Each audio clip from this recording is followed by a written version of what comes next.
What's up, everybody? Welcome back to the Occupy Fantasy YouTube channel. We're back with some DraftKings MMA DFS UFC Vegas 34, August 21st, Saturday night. Best bets, picks, lineup advice, FanDuel tips, you name it, we're here. I'm Brian Jester, co-founder here at Occupy Fantasy, joined like I am always by the owner of MMADFS.com, Jake the Snake. Jake, it's been you had a week off last week, so it's good to be back here and talking to you. Yeah, man, it was good to get a little time off, but good to be back. Absolutely. So you can follow Jake on Twitter at DFS_MMA. And Jake is the writer of our daily plug at OccupyFantasy.com, which highlights the top plays, lineup strategies, and best bets for every UFC slate. And this pre-recorded video will be here for about 10 to 15 minutes, and we're going to talk about the main event, Jared Cannonier versus Kevin Gastelum. We're going to talk about the two newcomers making their UFC debuts on this slate, fights we want to target from a DFS perspective, our favorite low-owned fighters from a tournament perspective. We've got to talk about the cover boy, who we failed to mention in our last pre-recorded video, so we'll do that for sure this time, and then get out of here with our best bets of the slate. So, Jake, let's jump into it. Cannonier, Gastelum. For those of you who have read the daily plug, it is up on OccupyFantasy.com. Jake, this is not a main event that you're too thrilled about, but talk to me about the potential outcomes and what it means for low-risk and high-risk contests. So both guys are kind of low volume, which just doesn't make it as exciting. The bonus rounds don't offer as much. Both guys land about 3.5 significant strikes per minute, absorb only like 3. So hard to see a ton of striking volume getting there. Cannonier has only landed 1 takedown in 11 UFC fights, so don't expect him to do anything with grappling. Gastelum does have 10 takedowns in his last 11 matches, but 6 of those came in that one fight against Ian Heinisch. So he doesn't have more than 1 takedown in any of his other 10 most recent fights. So probably not going to see a ton of takedowns from him either, although he might attempt some. He only has like a 30% takedown accuracy recently, so not very good on getting people down. And Cannonier has been pretty good at staying on his feet since dropping down to middleweight. So it wouldn't be surprising if Cannonier did get some takedowns defended. I actually like him better on FanDuel. I think it's a lot easier to fade him on DraftKings, and he's a lot more bustable. For low risk on DraftKings, I think you still can stack it. I'm not super excited about it, but I think it lets you do some things. You still lock in 100 points. So I would say for low risk on DraftKings, you still stack it. High risk, I would have less exposure than normal, but I wouldn't completely avoid it. It's a 5-round fight. Generally, they find a way to get in there. Yeah, you looked at some of the 5-round fights that were left out of optimal lineups this year. It hasn't been that many ever since DraftKings changed the scoring, right? Yeah, I mean, it's only been a few. One of them was the no contest with Bilal Muhammad and Leon Edwards. 2 of them were Derek Lewis fights. So it's been really hard to get left out. And, we keep trying, or I keep trying to predict the one time it's going to happen. This could definitely be it, but I could be wrong again. Fair enough. All right, let's talk about these newcomers. We like to target fights that involve newcomers because there's a wide range of outcomes, a lot of unknowns for these fighters. So, Jake, 2 on the slate. We have Nunes and we have Kakramanov. Let's start with Nunes and her fight. What you expect from her? Yeah, so she's really short. She's only 5'2", which is really small for the division. You might think she's like a flyweight or something. Like, she's up at 135 pounds. She used to fight at as high as 155 somehow. I mean, she's tiny, but high volume brawler. She hasn't really been facing anything in terms of competition. So super high variance fight. She could look absolutely terrible. She could look good. She just comes in there swinging. I mean, it's a tricky spot, but she's giving up like a foot of height to Malecki. So, I mean, it's going to be one of those crazy mismatches. Like, you remember the Ben Rothwell fight where he just towered over that other guy, Honey Bear, whatever his name was? I think it's going to look visually something like that. And I think we're going to have a super high volume fight. So I think the winner is going to be pretty useful in that one. So it keeps Nunes interesting, even though she's giving up the 7-inch height and reach advantage. But I don't know. I mean, she throws hands. I mean, that's all I can really say about her. I mean, she doesn't offer anything in grappling. She's kind of a wild puncher, but she has a ton of KOs. I think she's coming off like 5 straight KO wins. But again, against really low-level competition. So we don't entirely know what we're going to get from her. In terms of Kakramanov, super aggressive striker, looked really powerful. I thought he was pretty impressive, honestly. He's making his short notice UFC debut. Nunes has had plenty of time to prepare. This is actually the second time she was scheduled. Her original time got canceled when her opponent missed weight.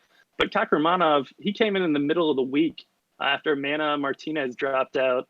And now he's going against Trevin Jones, who had also stepped in on short notice. So we have two short notice fighters taking on each other. My issues with Kakramanov is I think he throws everything into every punch, which is great for looking for an early KO.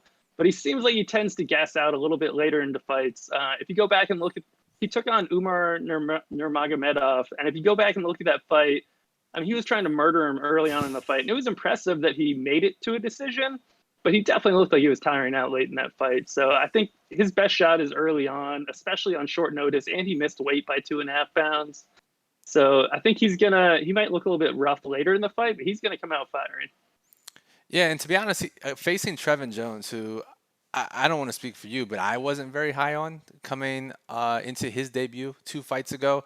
Didn't have the greatest competition in the world, and then somehow survived the first round in his debut and got the round 2 KO, and then got another KO. I think he's one of those guys that are due for some regression. Whether or not Kakramanov can give it to him on short notice, I don't know. But Jake, I think Jones is definitely due for that, and seeing the ownership difference, roughly half of what Jones is, I think Kakramanov makes for an interesting tournament play. And just based on his history and his upside, just got to hope that he can hold on from an endurance perspective. Yeah, I mean, that's a really good point. This could definitely be a sell high spot on Trevin Jones. Like he's had 2 fights and we've only seen the best out of him with back-to-back second round KOs. Like it's not like he's some super long established UFC vet. I mean, this guy was a short notice replacement not long ago. Yeah, exactly.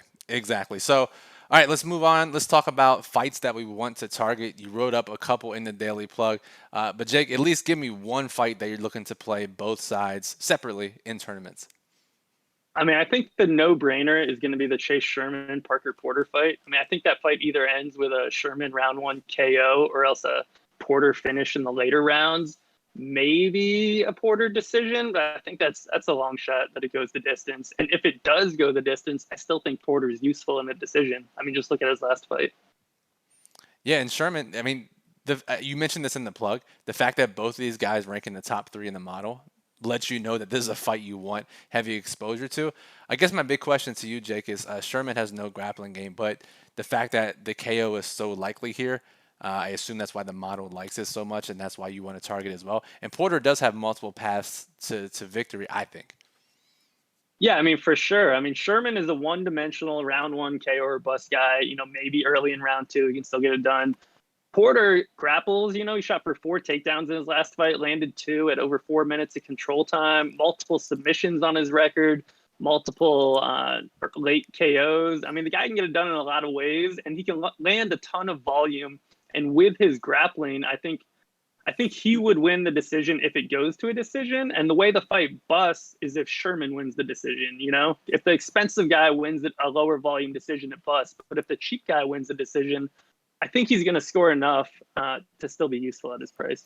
Yep, and the one big difference, if you've watched our videos before, you've read the plugs, you've read the sheet at MMADFS.com, we're not big on round 1 KO or bust fighters. But Jake, I will say the big difference for this particular fight is Sherman's ownership, right? He is $9,200 on DraftKings, $23 on FanDuel, but projected ownership right now is just 22% on DraftKings, only 5% MVP on FanDuel. Most of the time when we're playing round 1 KO or bust fighters, their ownership exceeds their likelihood of getting a finish in round 1. That's not the case here. Yeah, I mean, I think everyone knows that Sherman kind of sucks, which is why his ownership is lower. He's coming off a loss, which is always, you always want to find that buy low opportunity. And I think this is it on Sherman. We talked about Sherman last time. I was all against Sherman when he was going against Arlovsky. And that was a great sell high opportunity. Now we get a buy low opportunity. Exactly. It's all about selling and buying in different spots, and ownership reflects that in a sense. The last time we did a video, we somehow didn't talk about the cover boy of the daily plug. It's generally the fighter we feel the best about for that slate. So Jake, before we get out of here, let's talk about, you chose Bramiha as the cover boy for this plug. You have high expectations for him. Talk to me about why and what kind of exposure you're thinking for tournaments. Yeah, so he had the disappointing UFC debut where he got his ear punched off by Max Griffin. Not really what you expect going into a debut. And now he gets a much, much easier opponent. It's kind of a buy low opportunity because he didn't score very well. He went down as a round 3 TKO in his last fight. I think this is the perfect opportunity for him. So all 8 of his career wins have come by submission. 7 have come in round 1. Multiple have come in the first minute. And now he gets a guy in Sasha Platnikov who's coming off a round 2 submission against Impa Kasanganay. That was the first time Impa had ever submitted anyone. And if you watch that fight, Impa gets him down and gets around his neck, no hooks in on a rear naked choke, falling off the top, still is able to submit Sasha. So you get this guy that's never submitted anyone, and he submits Sasha. And now we get a submission expert coming in off a loss who didn't attempt any takedowns in his UFC debut, which will lower his ownership. But also, I think he has to realize, okay, this is what got me here. I have to go back to submissions. I lost trying to take part in a stand-up battle. Prime opportunity for the motivation to drive him for an early submission. And I think he has a really solid shot to get an early quick win bonus on DraftKings just based on his history. I mean, strong potential for a really quick submission based on how he's performed in the past. I mean, what more could you want from a DFS perspective? So, all right, let's get some quick hitters out of the way, Jake, before we close the show here. So, one word answer: favorite underdog on the slate. Lingo. Okay, I will say Kakramanov. Favorite fighter that is projected for less than 20% ownership on the slate for tournaments. Well, Lingo is over 20% now, so I kind of like Kakramanov too. Or Nunes. I mean, they're both kind of, the gross newcomers, but they're both projected to be low ownership. That was more than one word. That's fine, because I was going to say whichever one you didn't say from there. So if you say Kakramanov, I'll take Nunes. So we're on the same page there. And finally, we have to get out of here with our stream parlay of the week. Jake will pick one of the best bets from the Daily Plug. I will choose another one. We'll combine it together for a parlay, and we're still hoping to hit one this year. So, Jake, who you got for your side, your leg of the parlay? For the record, we hit that one by default when my leg got scratched with Miles John. But, okay, that's neither here nor there. I'm going to go with Lingo round 1 KO. I think at plus 1,100, that's just way too wide. Wow. Okay. I'm going to go with Sherman round 1 KO, riding that train. So that's a plus 290, a plus 1,100. Combine them together. We're buying Lambos if it hits. So. Yeah, that should be plus 45.80. All right, we'll take that. That'll put us back in the green for the year for stream parlays, that's for sure. So, all right, if you like what you saw here, make sure you click subscribe. Get notified whenever we go live or upload any new videos here on YouTube. NFL is right around the corner. Tons of videos every single week. We're going to continue to do these UFC videos every single week, so make sure you're subscribed. Give us a thumbs up if you want to see more UFC content. Any questions you have, comment on the video below. We'll get back to you before the slate starts Saturday night. Or you can hop on our Discord channel, ask Jake right before lock who his favorite plays are, and to examine your lineups. Or you can talk with other members and other Occupy staff about daily fantasy sports. Click the join button right below the video. OccupyFantasy.com/Discord is where you can learn more information. So for Jake, you can check out his work, MMADFS.com. Read the sheet, which breaks down every single fighter on the slate, talks about betting and DFS implications. He also writes the Daily Plug, which you see on screen here. Top plays, lineup strategies, best bets, contest selection for FanDuel and DraftKings. Everything you need to be profitable. And of course, you can follow me on Twitter at BrianJesterFF and follow us at Occupy Fantasy at OccupyFantasy.com. You can check out the Occupy model, which we have pointed out already, ranks every fighter on the slate with projected ownership. Jake, any final thoughts? No, man, I really like this slate from a high risk perspective. I mean, more so than low risk. So yeah, I mean, I think this is a great slate for mass multi-entry, and I think spread out your exposure and get some of these low-owned guys in there, and that's how you win these tournaments. Hell yeah. Let's make it happen. So for Jake, I'm Brian. Thanks everyone for listening. Good luck.